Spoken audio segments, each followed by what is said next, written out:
বাংলা সাহিত্যের একেবারে গোড়ার দিকে নিদর্শন হচ্ছে চর্যাপদ। বেশিরভাগ পণ্ডিতের মতে চর্যাপদের রচনাকাল মোটামুটি 950 থেকে 1200 খ্রিস্টাব্দের মধ্যবর্তী সময়।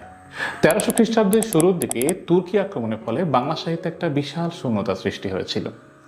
এই সময়টাকে বলা হয় বাংলা সাহিত্যের ইতিহাসে একটা অন্ধকার যুগ, দ্য ডার্ক এজ। এবার আসা যাক শ্রীকৃষ্ণ কীর্তন কাব্যে। চর্যাপদের আধো বিকশিত বাংলা ভাষার পরিস্ফুট রূপটি আমরা দেখতে পাই পরবর্তীতে রচিত শ্রীকৃষ্ণ কীর্তন কাব্যের মাধ্যমে, যেটি রচনাকাল হিসেবে ধরা হয় ত্রয়োদশ শতাব্দীর মধ্যভাগ পরবর্তী সময়টাকেই ধরা হয়। প্রথমে একটু কাব্যের গল্পটা জেনে নেওয়ার চেষ্টা করব আমরা। শ্রীকৃষ্ণ কীর্তন কাব্য মোট 13টি খণ্ডে বিভক্ত, যদিও শেষ খণ্ডটা নিয়ে একটু বিতর্ক রয়েছে, কারণ খণ্ডের নামে খণ্ড শব্দটি নেই সেই জন্য। প্রথম খণ্ডটি হচ্ছে জন্মখণ্ড। রাধা এবং কৃষ্ণ দুজনেই ঈশ্বরের ইচ্ছে মর্তে মানব রূপে জন্ম নেয়। কৃষ্ণ কংস রাজাকে বধ করার উদ্দেশ্য নিয়ে দেবকী এবং বাসুদেবের ঘরে সন্তান হিসেবে জন্ম নেয়। কংস রাজা কৃষ্ণকে হত্যা করতে পারে এই ভয়ে জন্মের সাথে সাথেই বাসুদেব কৃষ্ণকে বৃন্দাবনে রেখে আসে। রাধাও সেই বৃন্দাবনেই একই গোয়ালার ঘরে জন্মগ্রহণ করে। দৈব ইচ্ছায় বালিকা বয়সেই রাধার বিয়ে হয়ে যায় এবং বৃদ্ধা পিসি বড়াই রাধার সার্বক্ষণিক সঙ্গী হিসাবে থাকে। দ্বিতীয় খণ্ডটি হচ্ছে তাম্বুল খণ্ড। বড়াই এবং সাথীদের সঙ্গে করে মথুরাতে দুধ বিক্রি করতে যায় রাধা। পথে বৃদ্ধা বড়াই রাধাকে হারিয়ে ফেলে এবং কৃষ্ণের কাছে রাধার রূপের বর্ণনা করে জিজ্ঞাসা করে যে সে রাধাকে দেখেছে কিনা। এই রূপের বর্ণনা শুনে কৃষ্ণ রাধার প্রতি আকৃষ্ট হয় এবং প্রেমে পড়ে যায় বলতে পারেন, এবং একটা কৌশলে রাধার কাছে প্রেমও নিবেদন করে। কিন্তু বিবাহিতা রাধা তা প্রত্যাখ্যান করে। 3 নম্বর খণ্ডটি হচ্ছে দান খণ্ড। মথুরাগামী রাধা এবং তার সঙ্গীদের পথ রোধ করে কৃষ্ণ।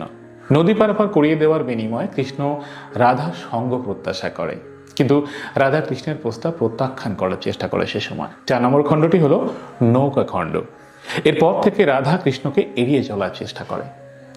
একদিন কৃষ্ণ নৌকার মাঝি সেজে রাধাকে নৌকায় তুলে মাঝ নদীতে এসে নৌকা ডুবিয়ে দেয় এবং রাধার সঙ্গ লাভে সমর্থ হয়।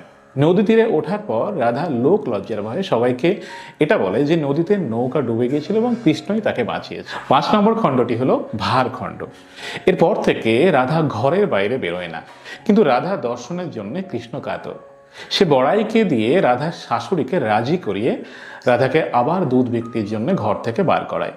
এবার কৃষ্ণ ছদ্মবেশে মজুর হিসেবে রাধার কাছে আসে এবং ভার বহনের মজুর হিসাবে রাধার আলিঙ্গন প্রার্থনা করে।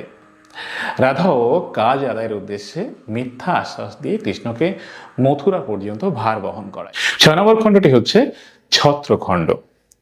এখানে মথুরা থেকে ফেরার পথে কৃষ্ণ তার আলিঙ্গন দাবি করে, কিন্তু রাধা চালাকি করে সূর্যের তাপের কথা বলে তাকে ছাতা নিয়ে বৃন্দাবন পর্যন্ত পৌঁছে দেওয়ার কথা বলে।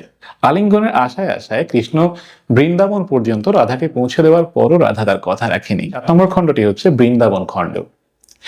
কৃষ্ণের প্রতি এরূপ ঔদাসীন্য দেখে কৃষ্ণ এবার নতুন পথ খোঁজে। সে বৃন্দাবনকে অপূর্ব শোভায় সাজিয়ে তুলল। এই সৌন্দর্য দেখে রাধা তার প্রতি অনুরক্ত হলো। 8 নম্বর খণ্ডটি হলো কালীয় দমন খণ্ড। এবার কালীয় নাগকে তাড়াতে কৃষ্ণ যমুনা নদীতে ঝাঁপ দেয়। কালীয় নাগের সাথে যুদ্ধরত অবস্থায় কৃষ্ণের প্রতি রাধার কাতরতা প্রকাশ পায়। 9 নম্বর খণ্ডটি হচ্ছে যমুনা খণ্ড। রাধা এবং তার সঙ্গীরা যমুনা নদীতে জল আনতে যায়। কৃষ্ণ হঠাৎ নদীতে ডুব দেয়। রাধা ভাবে যে কৃষ্ণ হয়তো ডুবে গেছে, তাই রাধা ও তার সঙ্গীরা কৃষ্ণকে খুঁজতে শুরু করে। এদিকে কৃষ্ণ জল থেকে লুকিয়ে উঠে যায় এবং নদী তীরে রাখা রাধার গলার হাত চুরি করে কদম গাছে উঠে বসে থাকে। 10 নম্বর খণ্ডটি হচ্ছে হার খণ্ড। এখানে রাধা কৃষ্ণের চালাকি বুঝতে পেরে কৃষ্ণের পালিত মায়ের কাছে নালিশ জানায়, কিন্তু কৃষ্ণ হার চুরির কথা অস্বীকার করে। এদিকে বড়াই সব কিছু বুঝতে পেরে রাধার স্বামী যাতে হার চুরির বিষয়ে জানতে না পারে সেজন্য বলে যে রাধার হার হারিয়ে গিয়েছে। 11 নম্বর খণ্ডটি হচ্ছে বান খণ্ড। এখানে হার চুরি এবং নালিশ এই ঘটনাদ্বয়ের পরিপ্রেক্ষিতে রাধা এবং কৃষ্ণের মাঝে মনোমালিন্য দেখা দেয়। বড়াই এবার কৃষ্ণকে বুদ্ধি দেয় যাতে কৃষ্ণ রাধাকে প্রেম বানে বশীভূত করে। তাই সে পুষ্পধনু নিয়ে কদম তলায় বসে এবং রাধা কৃষ্ণের প্রেম বানে পতিত, মূর্ছিত এবং অজ্ঞান হয়ে পড়ে। 12 নম্বর খণ্ডটি হচ্ছে বংশী খণ্ড।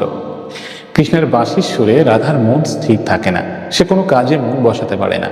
তাই বড়াই এবার রাধাকে বুদ্ধি দেয় যে সে কৃষ্ণের বাঁশি চুরি করে এই সমস্যা থেকে সমাধান পাবে। 13 নম্বর খণ্ডটি হচ্ছে রাধা বিরহ।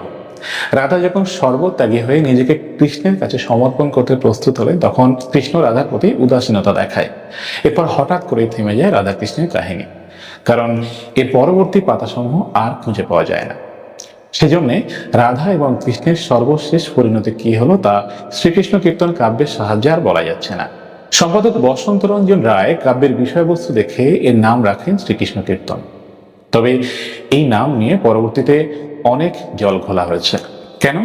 কারণ যারা শ্রীকৃষ্ণ কীর্তন নামকরণের বিরোধী তাদের মতে প্রথমত এটি একটি আদি রসাত্মক কাব্য, এতে কৃষ্ণের শ্রী ও কীর্তন কোনোটাই উপস্থিত নেই, বরঞ্চ কৃষ্ণের দেবতারূপ উপেক্ষিত হয়ে তার লৌকিক রূপ বর্ণিত হয়েছে এই কাব্যে।